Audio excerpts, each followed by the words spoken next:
What is going on YouTube? Chrono here and welcome back to another PSO2 video. So today we're going to be going over my thoughts on the Ordinal Tower. It's a new piece of content that's come out in PSO2 since the most recent update, and I've got some things to say about it. A lot good, some bad, but I did want to go ahead and give it my full final thoughts. So the footage that you're seeing here is just a run through I did of the Ordinal Tower. It was our first run. I did the entire thing solo because I wanted to really get the full-on experience of what it was like just with my own power on my own.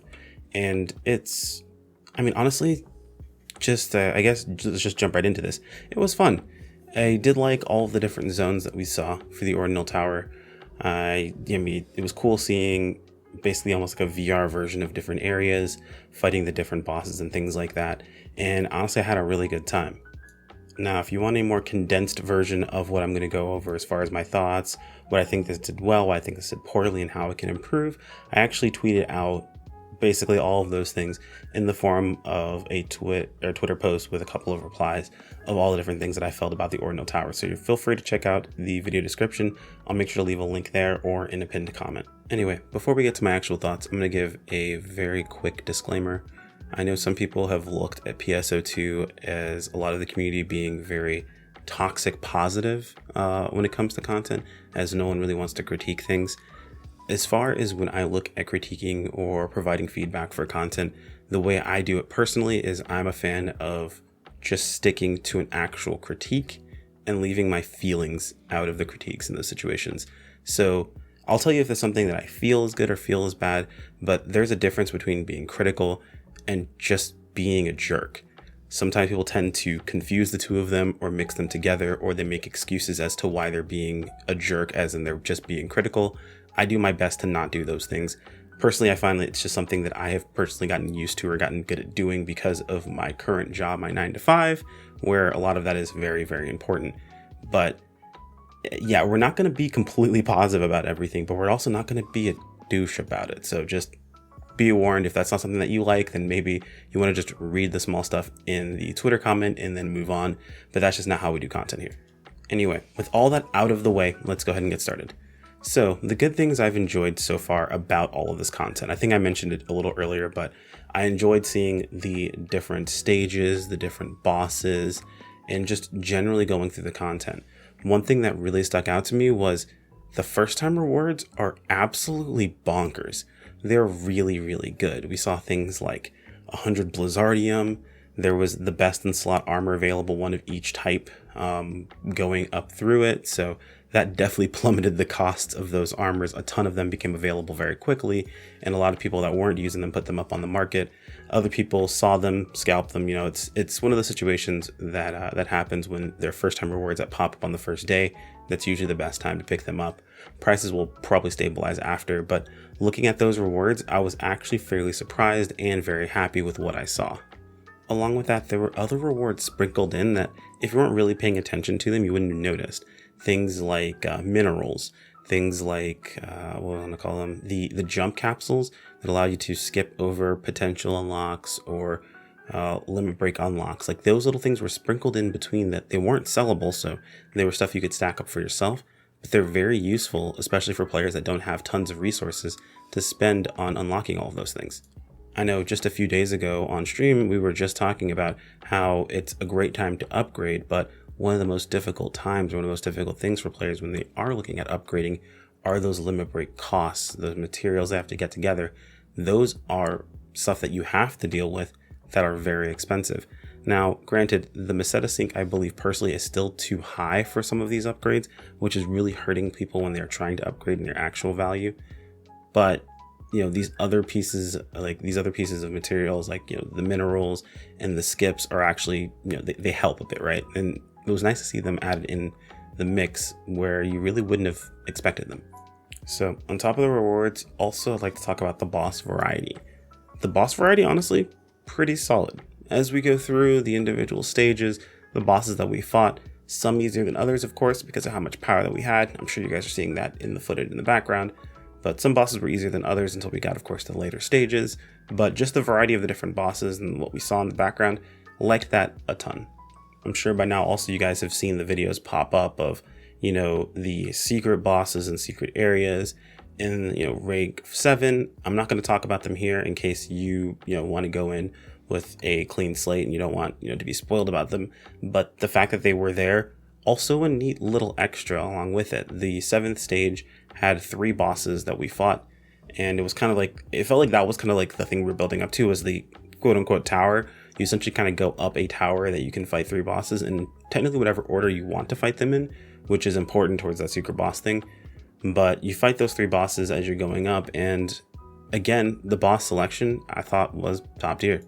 Now, for me personally, I wasn't the biggest fan of the second boss in the actual tower going upwards, just because I'm bad at fighting Calcunda.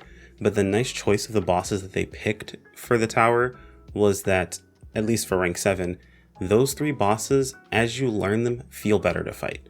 And this just comes from a solo player's perspective, so take it with a grain of salt, but Bujin, Calcundo, and Ams are all fights that, as you get really good at them, it feels like there are less just cheap shots mixed in the way, like giant bodies getting in the way, or, weak spots you can't reach. It just feels good to learn those fights, dodge their attacks, and then, counter and punish them. It might be a melee thing, I don't know, but I mean, Ams and Bujin both are fights that I felt like I've gotten fairly good at, and that I feel like you can play very well and you don't really feel too heavily punished. Then, of course, at the end, we got, our Obsidia for clearing the actual piece of content. So again, rewards, pretty solid. They also mixed in a couple of other rewards, like some previous, the previous seasonal reward weapons are mixed in. You're going to see something different on the tweets, because I mentioned this beforehand as something they could add, but I was unaware this was in there, and I was told afterwards via Twitter, of course, that they also had cosmetics that were mixed into. I believe there's like a dash and a glide, which is cool. I would like to see more of that, but we'll talk about that in the next section where we cover cover things I'd like to see changed.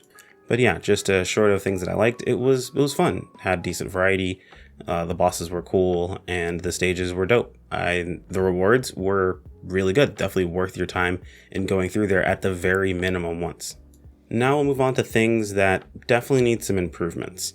So they advertise the content as being more difficult. I don't feel like that's a fair advertisement for everyone. It's definitely middle of the road. All of the beginning of it was super easy, of course, because we outscale it very heavily because of level. I feel like in that piece of content, if you're going to have us go through all of it, scale us. Scale us back to level 15. Scale us up to level cap it and scale us back. That way we actually get somewhat of an experience of going through it. Maybe you want to crush it, I don't know, but I feel like you make this content, you should make the player want to do it. So it's not a bad thing to scale us back a bit. And I say scale us back instead of scaling it up, because it is content you can still queue for, which was another good thing, was there was no multipliers included. I missed that earlier, but there are no multipliers included, so you could queue for it pretty regularly and fairly easily, and you don't have to worry too much about not being able to get a party to do this content. But the reality is that I raffle stomped it all the way up to like the 7th rank, and even then it wasn't that difficult. So it is middle of the road content. Talking about it like it's difficult content, I feel like is a bit unfair, because there are a lot of players that do put a ton of time into PSO2 that are very good at the game, and a lot of them were looking for that more difficult content, and this definitely is not it. So to follow that up, we also have the repetitive nature, I guess you can talk about. Now, it's not a terrible thing to have something that's a bit more repetitive, that you go back in and do over and over again. However, after we complete those 7 ranks, that's it. It felt a little shallow. You had those 2 extra secret bosses. Again, I'm not going to talk about those. You can check out my buddy Karopi. He did a video covering exactly how to get to those bosses. I believe Criticaster also covered it as well, so I'll double check those and probably leave links or pin comment to either one of those videos. Fingers crossed I remember. But honestly, like, outside of those pieces, it really felt a bit shallow. Like, it was a good start to what we wanted to see, but it felt like it just ended a bit quickly. Now, there definitely is replayability, right? Like, you can go back in there with different classes. You can go back in and farm with your friends, because realistically, the rewards are definitely there. The capsule rewards are pretty solid. It doesn't take a super long time to get into. It's fairly easy to jump into it, and there's no cost to entry. So you can jump in with randoms and be perfectly fine if you don't actually go through it or kill it. That was another thing. There is a death penalty, like a death limit. If you have 5 deaths, you do get kicked out, which I'm gonna put that in the negatives, like in the cons, but it could be either or, right? Like, some people like that sort of thing and some people don't. I personally don't mind it, but I can see how it'd be a negative for other people, because Then you start thinking about the people you go with. If you go with randoms, if you're going to take certain classes, if you're going to have a bit of stress of like, oh, if I die 5 times against this boss, then everyone's going to hate me because they're not going to get any rewards for the time that they put in. I personally don't think it's that big of a deal on having those death counters in there. So I think it adds a little bit more danger to the process for random groups. And for me, that makes it a bit more fun when I random queue to try to help people get through that piece of content or, take people from the stream. But yeah, we got a little bit away from the overall topic. Essentially, it's a bit shallow. I would have liked to see something more with this, but at the end of the day, it's not bad. It just wasn't enough. Going along with like the completion process of this, after you get those one-time rewards, you kind of fall back into usual PSO2 drop rates. You're not getting things insanely quickly. I would have liked to see the rewards be a little bit, not as rare. It would be nice to see get a little bit more out of it. Like basically, you should want me to do this as much as possible. When I complete this game mode, you should want me to be in there consistently because it's the new piece of content until something else comes out that can get my attention. I should want to farm this while everyone's doing it. The reality is that like outside of just wanting to do it for fun, I don't really want to farm it for its rewards. I just kind of want to do it randomly, mostly with stream. And if I didn't stream, I probably wouldn't keep doing that piece of content outside of clearing it for the first time. And also, I hate Kelkunda, so there's that too. But I hate Kelkunda because I'm bad at Kelkunda, so I'm not really going to blame Kelkunda, or I'm not going to blame them for that one. That's just a choice of bosses. Probably a good choice, but I also wasn't really big on random bosses overall, so I'm more of a Didal or a Dustle kind of guy versus a Kelkunda kind of guy. So let's move on to the final section of this, how I would improve this piece of content. What would I do differently if I were to make changes here? The first one is, I mentioned a little earlier, scale us. Scale us back when we're going to lower rank difficulty versions of this. At level 15 or the rank 1 where I'm fighting a level 15 enemy, I should only be able to be a max level of 15. It's not too difficult to scale us down. They know what our values are supposed to be at certain levels. You obviously can have higher rank skills. That's not a huge deal. I think it's perfectly fine to just scale us back. Yes, we have weapons that are stronger. Yes, we have units that are stronger. Again, percentage-based scaling, I feel like still would be much better than having us raffle stomp the enemy as we're going through the ranks. The second thing is I would add another game mode.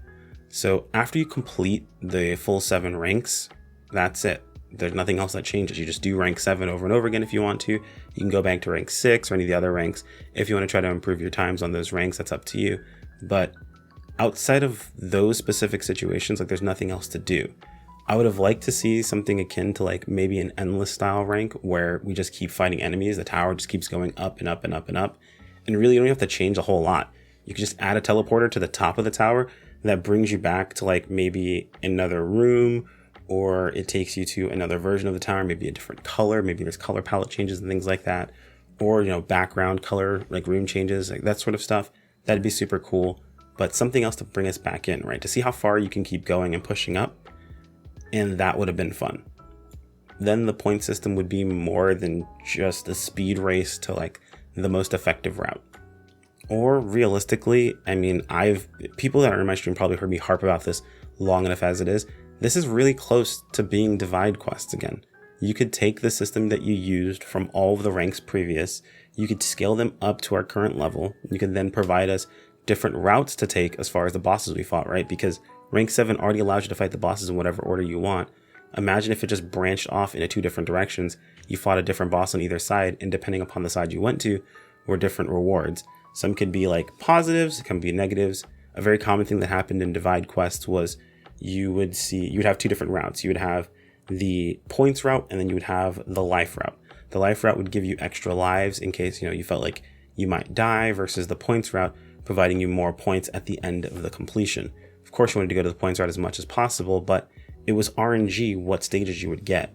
Imagine something similar to that process. They already have, of course, the limited amount of lives. At higher ranks, they could start you with 1 and then give you the ability to go a life route or a points route, and then have different modifiers and multipliers, because again, those already exist in the game, and apply them to the different routes. Yes, that is basically just divide quest. There's a reason for that, because they were fun and they worked. The thing is, that would make that piece of content very updatable very easily, because you can just add in the new bosses. At the end of Divide, it would always, come back together to being like a boss stage at the very end. I think it was like, if we were looking at Divides 31 through 35 or 30 through 35, 31 to 35, you would have a boss at stage 35 every single time. And of course, it'd be kind of RNG what you would roll as far as the multipliers on that boss.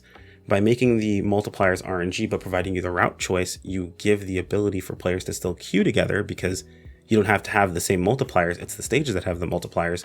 Those are RNG, but you have different types of routes, meaning you create variety in the content. It's not always exactly the same, which to me seems like a no-brainer. I don't know why that's not an option and why it isn't existing. Maybe that's something they're looking at in the future. If someone from SEGA is watching this video, please take this as feedback of giving that a shot, because I feel like that would be fantastic to have in the game. There are a lot of players that experienced Divide quests back in JP, back on Global, and love them.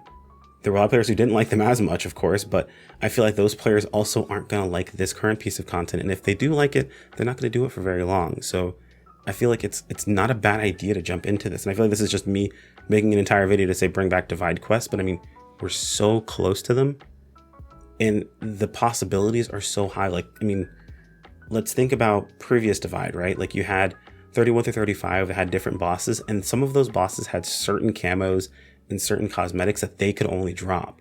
Imagine seeing those bosses pop up. Like, granted, yeah, it's RNG, but it adds an extra layer of variety to your overall experience. And I think that would make that piece of content so much more fun to play.